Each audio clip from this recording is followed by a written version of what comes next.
Hi, I'm Pastor Tim White, talking to you about our upcoming Discovery Weekend, March 31st and April 1st at Family of Faith Community Church on Grace and Maple in Spokane, and really looking forward to that. And I think about Acts 17, verse 6, where Paul and Silas go into Thessalonica, and power of God is showing up, and they're preaching, and people are getting saved and healed and delivered.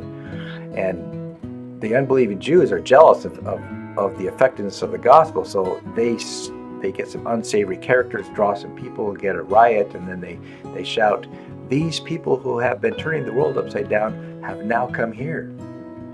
They were afraid of that because the gospel message that came with power, the presence of God, was changing their culture. You might be in a church that's full. You might be a pastor. You got a comfortable church. You got a big church. You think, well, we're fine. We got ministry. We got this ministry and that ministry, so on. But we have to look outside the doors of the church and say, is our culture and society getting better or worse? And we recognize that the problems that we face really have at their root not a political problem.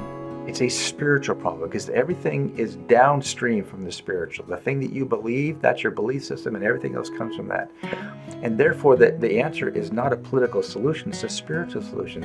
And if our spiritual state of America is bad and getting worse, there's only one group that has the answer, and that's the church. And the only way we can impact that is if the Spirit of God revisits His church and revives us and pours His Spirit out upon us.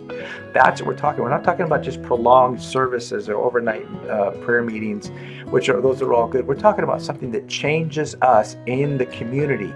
In everything we do, we are changed because the presence of God has settled upon us and His Spirit has empowered us. This is really what a transformed revival looks like in the church, and this is what we need. And I hope you can come and join us as we seek God to do that very thing. Thank you.